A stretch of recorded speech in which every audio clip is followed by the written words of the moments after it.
배가 있는데 그 배도 수백 명이 타는 그런 배. 제가 옛날에 선원 선교 다닐 때 보면은 그 배를 큰 배들은 우리가 철로 만들더라고요.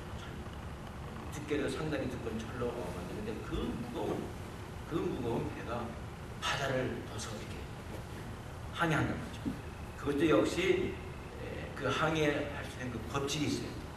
배가 뜰 수 있는 그 법칙에 의해서 떠서 이렇게 다니면서 공중에 나르는 비행기도 공중에 날을 수 있는 법칙에 의해서 나르고 그 다음에 바다에 떠가는 그 육중한 배도 역시 그 바다에 떠갈 수 있는 그 법칙에 의해서 가는 것처럼 우리 하나님의 은혜도 오늘 출애굽기 16장을 보니까 법칙이 있습니다. 은혜의 법칙. 자, 그래서 그 은혜의 법칙이 과연 무엇인가? 우리가 하나님의 은혜를 내가 체험하는데도 보니까 하나님의 그 6가지의 법칙을 통해서 우리한테 은혜를 부어주신다는 거지.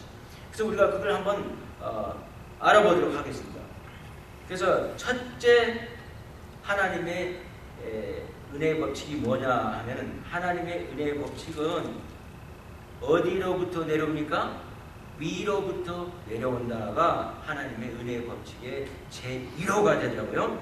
그래서 16장 4절을 보니까 이런 말씀이 있습니다. 4절을 보니까 때에 여호와께서 모세에게 이르시되 보라 내가 너희를 위하여 하늘에서 양식을 비같이 내리리니 백성이 나가서 일용할 것을 날마다 거둘 것이라. 그래서 하늘에서 양식을 내린다. 하늘에서 만나를 지금 내리시는 것을 말씀하시는 건데 하나님께서 하늘에서 내리신 그 만나를 갖다가 우리는 하나님의 은혜라고 말을 합니다. 그리고 또 하나님의 은혜예요. 그래서 이와 같이 하나님의 은혜는 첫 번째 우리가 알아야 될 그 은혜의 법칙은 뭐냐 하면은 위로부터 내려온다. 즉 하나님으로부터 오는 거라 이런 말이에요. 자, 제가 한번 그 강해식으로 그냥 이 구절부터 조금 읽으면서 말씀을 한번 좀 설명해 드릴게요. 이스라엘 자손의 온 회중이 엘림에서 떠나, 여러분 엘림 아시죠? 거기에는 12개의 샘이 있었고 그 다음에 70주의 파암추리가 있었어요.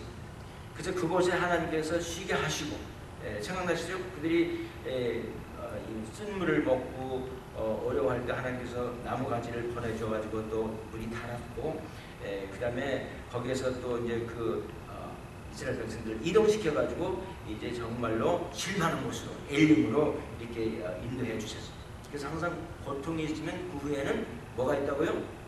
항상 기쁨이 또 따라온다는 것을 우리가 기억하자는 걸 갖다가 지난번에 공부를 했습니다. 자, 그래서 이제 오늘 이제 보니까 이와 같이 엘림과 시내산 사이, 그래서 이제 엘림에서 이제 거기서 이제 항상 그것만 있을 수가 없어요. 이제 갈 목표지가 좀 있어요. 가나안 땅으로 가야 되기 때문에 이제 거기서 떠났다 그랬어요.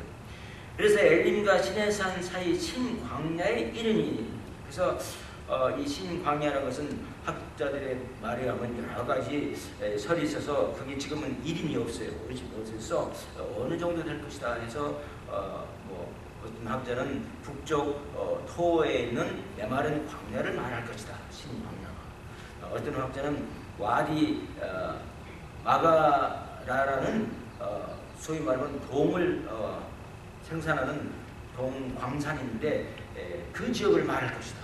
아마 그 지역은 동을 많이 생산하니까 구이 석양에 햇빛처럼 막 눈부시게 막 금덩어리처럼 막 그 온 지역이 빛나겠죠.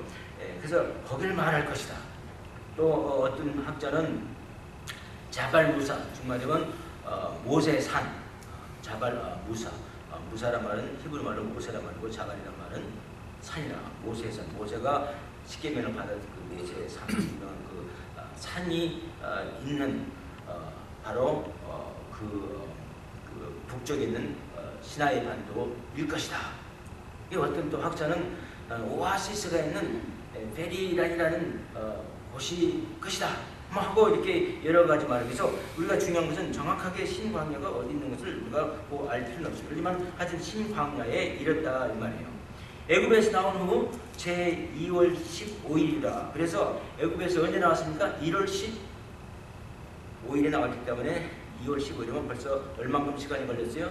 한 달이 걸렸다 이 말이에요. 자, 이스라엘 온 회중이 그 광야에서 모세와 아론을 원망했다고 그랬어요. 그래서 그 아주 오아시스 좋은 엘림에서 쉬게 했다가 오고 있는데 또 원망을 하기 시작해요. 그래서 이스라엘 사람들이 이 습성이 보니까 항상 어려움이 있으면 하나님께 원망해서 하나님이 또 어려움을 해결해 주셔서 기쁨을 주면 또 기뻤다가 또 다시 또 어려워지면 또 하나님 원망하고 그걸 반복하는 것처럼 우리가 읽을 수가 있고 또 우리도 인생이 이스라엘 사람들만 그런 것 같다 생각하는데 사실 그게 아니에요. 우리도 역시 바로 그래요. 좀 힘이 들어지면 뭡니까? 하나님 또 기뻐지면 또 하나님의 은혜를 또 잊어버린다고 그 다음 또 어려우면 또 원망한다고 뭐 이런 걸 반복해요. 네, 그래서 참 하나님이 보시기에는 우리 참 인간이 얼만큼 참 아주 뭐 고약한 뭐 그런 인간이라는 것을 하나님께서는 다 아실 거라고요. 얼마나 마음이 참 안타깝겠어요. 5절 보니까 그들에게 3절 보니까 그들에게 이르되 우리가 애굽 땅에서 고기 가마 곁에 앉았던 때와 떡을 배불리 먹던 때에 여호와의 손에 죽었다면 좋았을 것을 너희가 이 광야로 우리를 인도하여 내어 이 온 회중으로 주여 죽게 하느냐. 여러분 이 말이 진짜입니까? 우리 항상 과거는 좋았다고 그러잖아요. 과거는 뭐 좋았고 그런데 과거도 사실 되돌아가 보면 그때도 어려운 거 좀 있었어요. 그러나 지나놓고 보면 항상 과거는 좋았다고 생각을 할 수가 있다고. 지금 이스라엘 사람들이 애굽에서 비록 고기를 조금 얻어먹고 식물을 좀 먹었을 때도 뭘로 살았었습니까? 종으로 살아서 그때 당시 종은 정말 이건 이루 말할 수 없는 그런 종이에요. 어떤 종이냐면 주인이 하는 대로 해야 되는 죽으라면 죽어야 되는 그런 종생활을 갖다가 행복했었다. 차라리 그 종놀이 하다가 죽는 것이 나을 뻔했는데 우리를 여기까지 왜 데리고 왔냐 이런 말이라고. 이해하십니까? 성경이 좀 재밌죠? 우리가 그걸 해석을 해보니까 4절 때 여호와께서 모세에게 이르시되 보라 내가 너희를 위하여 하늘에서 양식을 비같이 내리리니 백성이 나가서 일용할 것을 날마다 거둘 것이라. 이같이 하여 그들이 나의 율법을 준행하나 아니하나 내가 시험하리라. 이게 무슨 말입니까?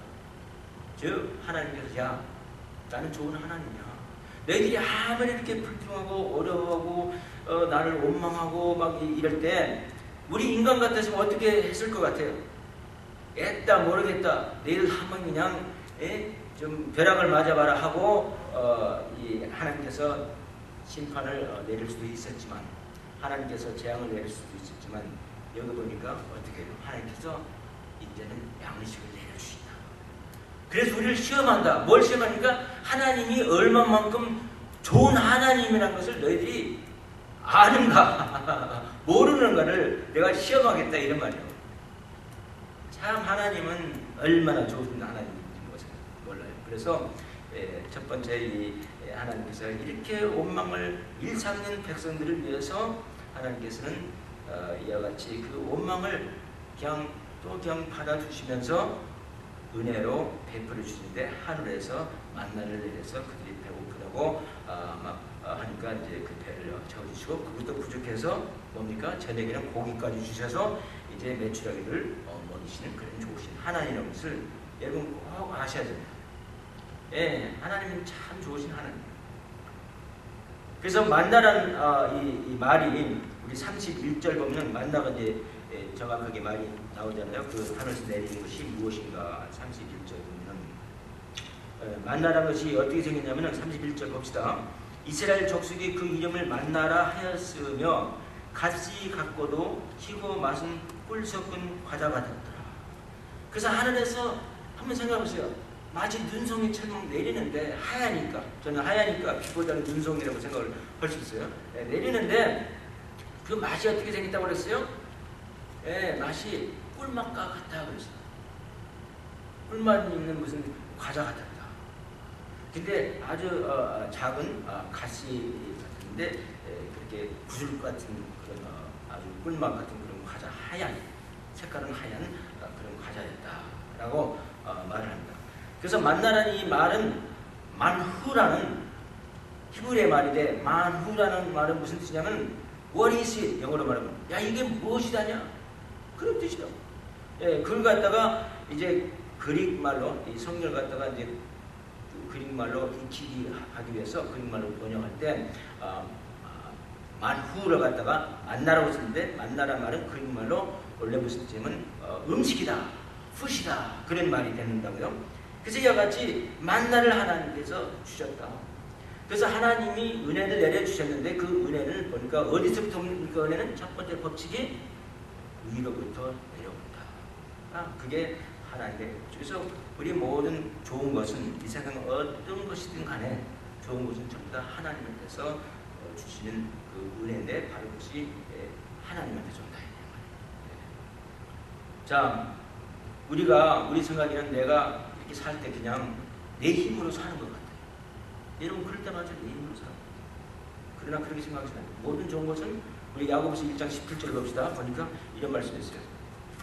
하나님 은혜가 어디서 오는가를 또 야고보서 1장 17절에 정확하게 말합니다. 1장 17절에 가장 좋은 은사와 온전한 선물이 다 위로부터 빛들의 아버지께로서 내려오나니 그랬어요. 그래서 우리 생각에는 내가 모든 것을 다 내 힘으로 살아서 좋은 것을 내가 맛보는 것 같지만 모든 좋은 것은 뭐라 했습니까? 다 하나님께서 위로부터서 내려오는 하나님의 은혜라.